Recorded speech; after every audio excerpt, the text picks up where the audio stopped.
Kalau kita bicara apakah ini salah atau enggak, sebenarnya kalau kita bicara di konteks ditaruh salah atau enggak, kita harus menilik dulu, kita harus melihat dulu apakah pelaksanaan demo, implementasi demo yang dilaksanakan oleh mahasiswa itu sudah sesuai gitu. Karena kalau kita bicara tentang kebebasan berekspresi, kebebasan berpendapat, ya tentu juga kita harus juga berbicara tentang tanggung jawab kita. Sebelumnya, menurut saya pribadi itu, menurut saya itu terlalu anarkis menurut saya untuk di mata mahasiswa saya sendiri sebagai mahasiswa, oke?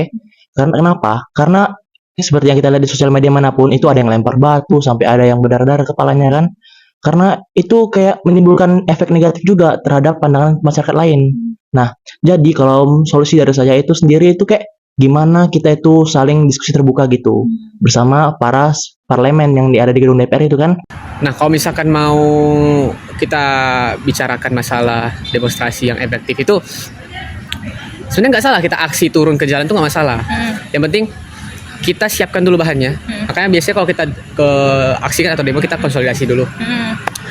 Nah, kita konsolidasi, kita tahu rumus masalahnya apa isu apa yang diangkat, dan apa yang kita tagih gitu.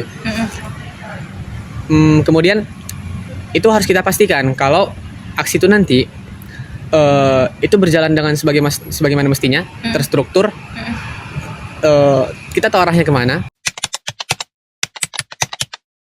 Pada saat ini khususnya, isu-isu terkait hal yang menyoroti pemerintahan itu ya sedang naik daun gitu. Jadi ya kalau misalnya kita menilai dari masyarakat awam hanya terfokus kepada isu yang menusuk pemerintah, ya itu sebenarnya juga tidak lain tidak bukan karena juga sumbangsih kawan-kawan media yang memang lagi menaikkan isu itu. Kita sebagai mahasiswa lebih vokal, kenapa? Karena kita idealis, kita tinggi sebagai mahasiswa. Kita merasa bahwasanya kita berperan penting untuk keberlanjutan RUU ya, salah satunya kan RUU PKLD ini, untuk kedepannya gimana sih nanti kalau misalnya disahkan, apa dampaknya. Kita yang paling tahu, kita yang belajar, kita yang mengenyam pendidikan di perguruan tinggi, dan kita yang paling bisa melihat gitu, memprediksi gimana sih masyarakat kedepannya. Mungkin itu. Mahasiswa itu ibarat tuh keran air baru yang kita beli, karena dia itu belum berkarat dan airnya jernih dan deras.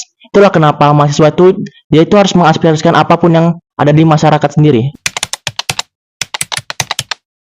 Sebenarnya kalau kita berpikir, setiap undang-undang itu ada yang kita setuju, ada yang kita nggak setuju.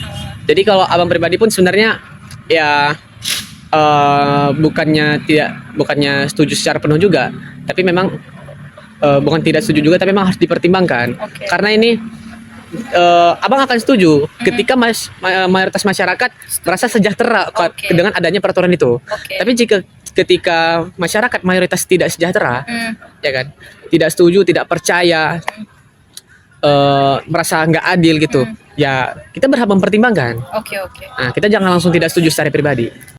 Mungkin saya bilang saya kurang setuju ya terkait dengan RUU PKD ini. Yang pertama karena adanya ambang batas usia. Sebenarnya kan kalau kita melihat ambang batas usia itu, orang banyak berstigma tentang hal itu menguntungkan salah satu pihak karena antara usia yang harus ditetapkan tidak sesuai gitu sebelumnya. Jadi mungkin di situ sih.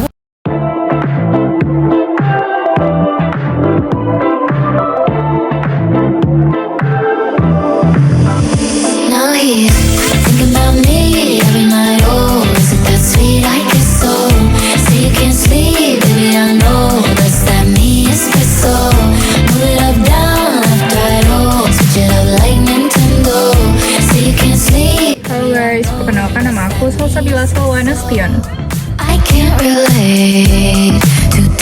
Halo teman-teman, perkenalkan nama aku Giovanni Manuela Napitupulu.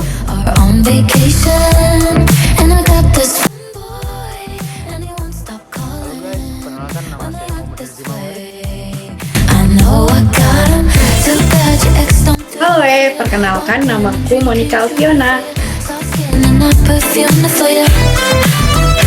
Nama aku Sylvie Irene Gracia Sialomo.